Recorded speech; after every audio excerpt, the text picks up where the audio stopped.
Hello guys, good morning, good afternoon, good evening, and it's me again, Ate Gina's Vlog, Meat Shop plus Sari-Sari Store in one. And kumusta kayo guys, no? Kung ako ang kukumustahin ninyo ay eto, sariling sikap. Kasi kami na lang dito ni Isaiah, kaming dalawa na lang dito at napaka-busy namin. And then, meron akong hinihintay na yung dating sales lady ko ay babalik siya dito pero hindi pa dumating. And then, ngayong araw ng Thursday ay hindi gaanong mabenta. No? Medyo matumal yung ating corning baboy. And then, yung aking, wala akong order ngayon na pork carcass. Kasi kahapon, malaki yung aking pork carcass, 45 kilos. So, ang dinagdag ko ay mga pork belly na lang lahat. Yung special cut na pork belly. So, nag-deliver sa akin kanina si Chubbs ng 25 kilos. And then, hindi pa nauubos. Meron pa akong isang slab, isa at kalahati. Okay, and kanina, update tayo.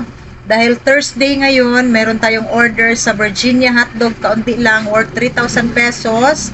And then, bukas, meron tayong order na mga special cut na mga dressed chicken. Yung chicken wings and chicken drumstick and chicken feet. Yun yung order natin bukas. Pero sa karning baboy, parang marami pa yata ang natitira. So, ipapaubos ko muna yun siya. And yung aking whole chicken ay marami pa. So, pwede pa yan siya. Pero pag ma-short ako, pwede naman akong magpa-deliver kagad kasi yung aking bagong supplier dito na si Brass Dressed Chicken ay malapit lang dito at pag ako'y mag-order ay i-deliver niya kaagad. Okay, at ipapakita ko sa inyo mga kasari ang aking freezer. Ang daming laman ng aking freezer ngayon dahil kahapon ay may order tayo na pork chorizo, chicken chorizo, and yung chorizo na nakabalot sa tinain ng baboy worth 3,000 pesos. And then, nung isang araw ay dineliveran ako ng boneless bangos, 100 pieces. So, punong-puno guys ang aking freezer, ang aking malaking freezer. And then, yung aking Selecta ice cream ay kaunti na lang, marami na ang kulang kasi yung aking, ang napakalakas dito ay yung watermelon slice. Okay guys, at ipapakita ko sa inyo ang aking mga hotdog. Ang hotdog walang problema dahil twice a week ako na mamimili at magruta dito si Virginia at may order talaga ako. So meaning mas malakas talaga yung yung hotdog kahit na walang pasok. So ipapakita ko sa inyo mga kasari ang aking freezer. So, ito guys, ang laman ng aking malaking freezer. Maraming hotdog dyan. And meron ding mga pure foods. Yan. Marami tayong champion, mini, and ito yung champion jumbo. Ang wala dito ay champion chicken. Hindi ako naka-order kanina. Nakalimutan ko. Tapos, marami tayong sweet ham. And meron din tayong pure foods classic na TJ hotdog. Eto, isang case ang order natin nung isang araw sa Pure Foods Chicken Nuggets. So, dito ang ating Tocino Roll. Ito guys, lahat ng mga hotdog ko dito ay saleable lahat. At hindi ka matatakot na ma-stock ang iyong capital dahil fast moving talaga ang mga hotdog na Virginia and Pure Foods. So, ito yung aking mga boneless bangos. Yan na lang guys ang ating mga stocks. So marami na ang naibenta natin sa boneless bangus. 100 pieces siya nung isang araw. And then ito yung aking pork chorizo sa ilalim. So punong-puno itong aking malaking freezer guys. Yan punong-puno. And meron pa tayong chicken loop and cook ham dito. And yung mga overstock. Meron pa tayong overstock. Kung saman meron pa tayong overstock dito na mga big shots and Virginia 250 beefies and champion. So maraming laman ang ating ngayon. And then ito yung aking guys, mga pang retail. Ito yung big shots na king size. Ang laman niya sa 1 kilo ay 16 pieces. So ang benta ko ay 15 pesos each. Malaki yan siya. Tapos itong cheese balls ay 225 per kilo. So titimbangin namin pag may bibili. Okay? And then ito yung beefies natin, 8 pesos ang isa. And then dito naman, marami pa rin tayong ano dito guys. So, Virginia 250 and yung aking isda na bangus ay yan na lang at saka yung aking barilis. So, dito yung ating chicken, chorizo and ito yung chorizo na binabalot ng tinain ng baboy and pork tocino. Dalawang klase ang ating pork tocino, all lean and yung blue. So, ito guys, malaman na malaman, walang halong taba ng baboy. Itong blue ay may kaunting taba, sabi ng ating customer. So, meron din akong french fries dito sa ilalim. Yan, may 2 kilo and meron tayong cheese balls na 500 grams. Ang benta ko ay 110.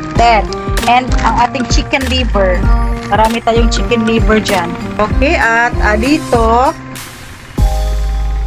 ito mga farming baboy, meron pa akong frozen guys, kaya nga bukas parang hindi ako magpa-deliver, sa Sabado na siguro. And then meron akong pork giniling dyan, and ito yung 2 slab na pork belly. Okay, kami ay mag-close na, malapit na mag 9 o'clock ng gabi. So ito yung ating display. Ito ay ipapaksok na naman namin sa freezer.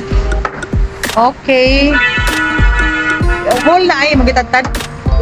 Whole. Quarter. So, eto guys, dito, ito yung mga ice cream ko. Yan. Marami pa akong mga 1.3 liters dyan. Pati itong 750 ml. Marami pa yan guys hanggang sa ilalim.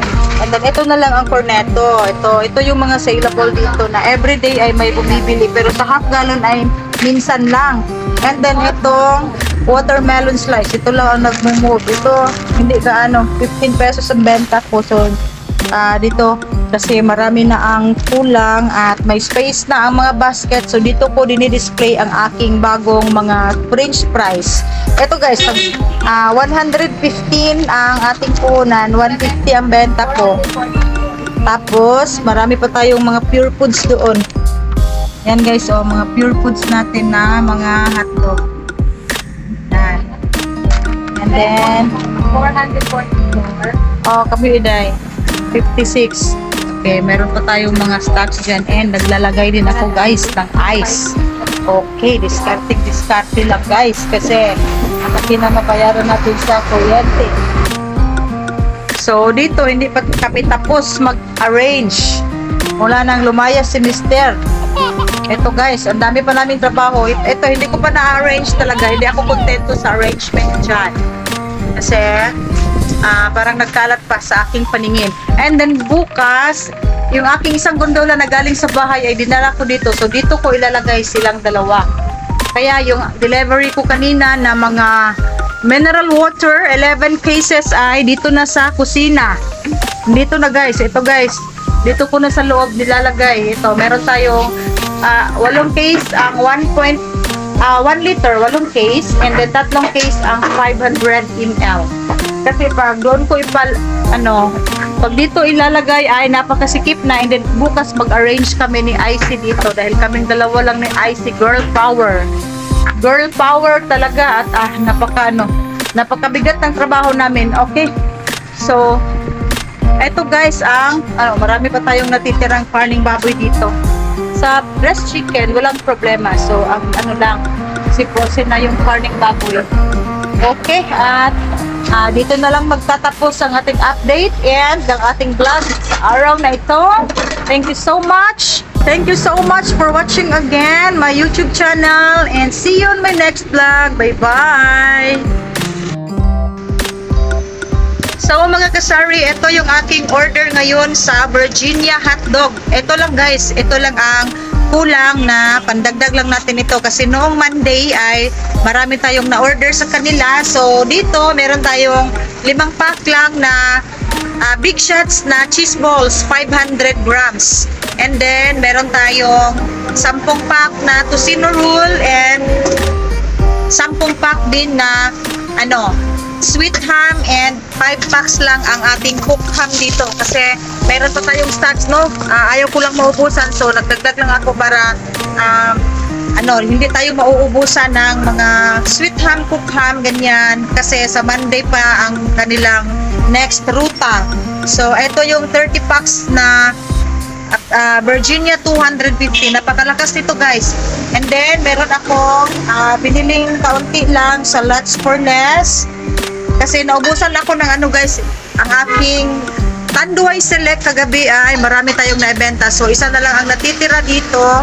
So, nagdagdag ako ng 8 bottle.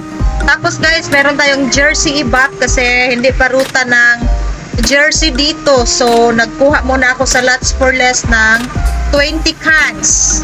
Ito guys, 28.90 ang puhunan natin. Tapos, meron tayong Ariel. Pandagdag lang natin sa ating mga sabit-sabit na mga powder na sabon and soap. At saka itong malakas na, napakalakas na Smart Dishwashing Paste. Okay. So, ito guys ang aking mga stocks ngayong araw ng Thursday. And then, hinihintay ko si Nature Spring kasi wala na akong 1 liter dito guys. So, wala nang 1 liter. Lahat ay 500 ml na ito. Yan. Wala na sa ibaba. So, yun yung order natin. At saka yung aking order sa Chubbs na pork belly. Yun na lang ang ating hinihintay. Okay.